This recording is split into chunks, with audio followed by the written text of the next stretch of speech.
নমস্কাৰ মোৰ নাম দীপশিখা বুঢ়াগোহাঁই আজি আপোনালোকৰ লগত উপস্থিত আছো কেইটামান ইম্পৰ্টেণ্ট কথা শ্বেয়াৰ কৰিবৰ কাৰণে হয়তো আপোনালোক সকলোৱে ভালে আছে আৰু প্ৰথমতে মই এক্সাম ট্ৰেকাৰ আসাম চেনেলটোলৈ আপোনালোকক স্বাগতম জনাইছো আমাৰ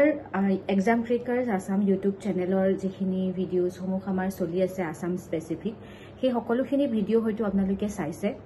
আৰু আসাম স্পেচিফিক ইম্পৰ্টেণ্ট আমি বৰ্তমান সেশনসমূহ দি আছো যিখিনি সেশন আপোনালোকৰ হ'ব লগা এক্সামসমূহৰ কাৰণে বহুত ইম্পৰ্টেণ্ট হ'ব আৰু সকলোৱে সেই সেশনসমূহ চাব আমাৰ টেলিগ্ৰাম চেনেলটো আপোনালোকে জয়েন হৈ ল'ব ইম্পৰ্টেণ্ট নটিফিকেশ্যনসমূহ পাবৰ কাৰণে আজি কেইটামান ইম্পৰ্টেণ্ট কথা লৈ আপোনালোকৰ ওচৰলৈ আহিছো বহুত দিন আপোনালোকৰ লগত কথা পতা নাছিলো আৰু সেই কথাসমূহৰ ভিতৰত মেইনলি আজি আমি ফোকাস কৰিম যিকোনো কম্পিটিটিভ এক্সাম এটা কেনেকৈ আপোনালোকে কোৱালিফাই কৰিব পাৰিব ওকে বহুতে বিভিন্ন ধৰণৰ ষ্ট্ৰেটেজি আপোনালোকক দিব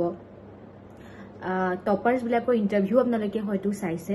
কিন্তু তাত আপোনালোকে সেই ইন্টাৰভিউ বিলাক হক বা বেলেগৰ কথাৰ পৰাই আপোনালোকে গম পাওক কিছুমান ষ্ট্ৰেটেজি বিলাক কিছুমান কমন থাকে ৰাইট আৰু সেই ষ্ট্ৰেটেজি সমূহৰ বিষয়ে আজি আমি কথা পাতিম বা যিকোনো এক্সামত কেনেকৈ আপোনালোকে স্মাৰ্ট ষ্টাডি কৰি পেলাই এক্সামটো কোৱালিফাই কৰিব পাৰে তাৰ ওপৰত আমি মেইনলি কথা পাতিম সো প্ৰথম মই ক'ব বিচাৰিছো যে যিকোনো এটা এক্সাম কোৱালিফাই কৰাটো হেতু প্ৰথম কথা আপোনালোকৰ ওপৰতে নিৰ্ভৰ কৰিব আপোনালোকৰ প্ৰিপাৰেচনৰ ওপৰতে নিৰ্ভৰ কৰিব আৰু তাৰ কাৰণে প্ৰথম কথাটোৱে হৈছে আপোনালোকৰ ডিসিপ্লিন বা নিয়মানুবৰ্তিতা সো এনেকুৱা নহয় যে আপোনালোকে আজি এটা টপিক পঢ়িলে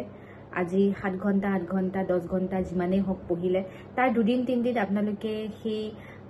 একে ৰুটিনখন যদি ফলো নকৰে তেতিয়াহলে আপোনালোকে সেই যিখিনি পঢ়িলে আপুনি 7-8 ঘণ্টা দি পেলাই সেইখিনিও আপোনালোকে পাহৰি যাব সো বহুতৰ ক্ষেত্ৰত হয়তো হয় যে আজি পঢ়িম বুলি লয় তাৰছত 2-3 দিনৰ পাছত আৰু মানুহজন নোহোৱা হৈ যায় সেই পঢ়াৰ যোনটো এনভায়ৰনমেন্ট হয় তাৰ পৰা নোহোৱা হৈ যায় এই তেনেকুৱা হলে আপোনালোকৰ অসুবিধা হ'ব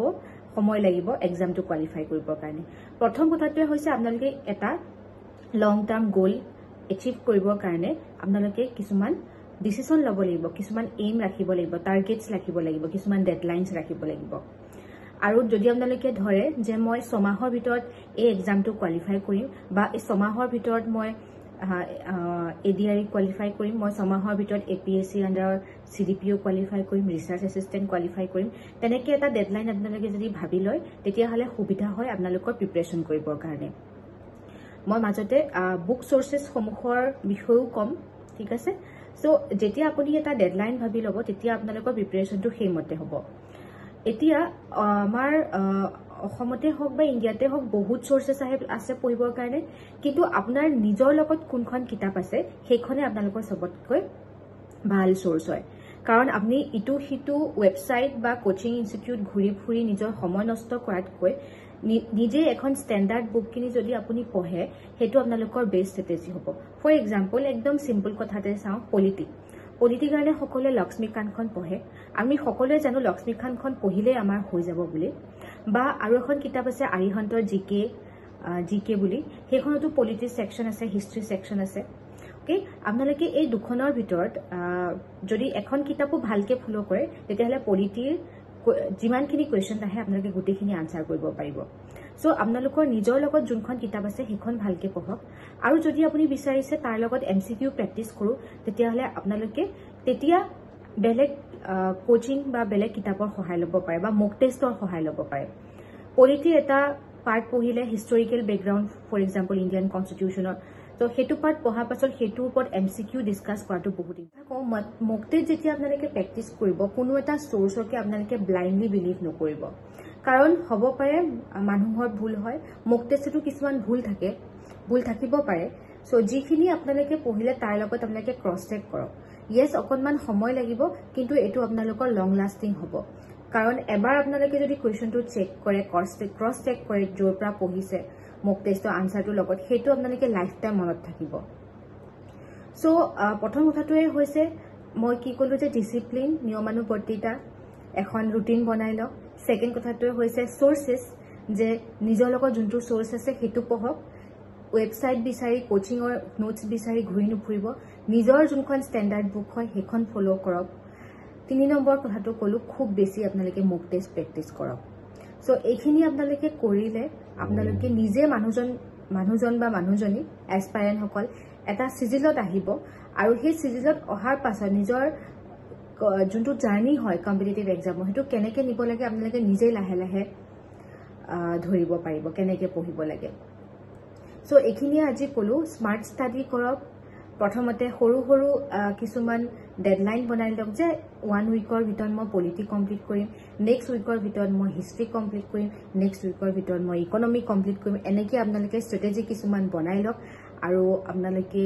আহিবলগীয়া যি এক্সাম আছে সেই এক্সামসমূহৰ কাৰণে নিজকে তেনেকৈ প্ৰস্তুতি চলাব বুলি আশা কৰিলোঁ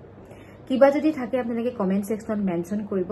আৰু মই এখিনি অভিজ্ঞতা মই শেয়াৰ কৰিব পাৰিছো কাৰণ মই নিজেই পৰীক্ষা দিছো আৰু নিজে কোৱালিফাইও কৰিছো সো সেই কাৰণে মোৰ যোনটো ষ্ট্ৰেটেজি হয় হেতু মই আপোনালোকৰ লগত শেয়াৰ কৰিলো মই নিজৰ যোনখিনি সোৰ্সেস আছে মই সেইখিনিয়ে ফলো কৰিছিলো মই ষ্টেণ্ডাৰ্ড বুকসমূহ ফলো কৰিছিলো আৰু তাৰ পাছত মই মক টেষ্টসমূহ প্ৰেক্টিছ কৰিছিলো বহুত বেছি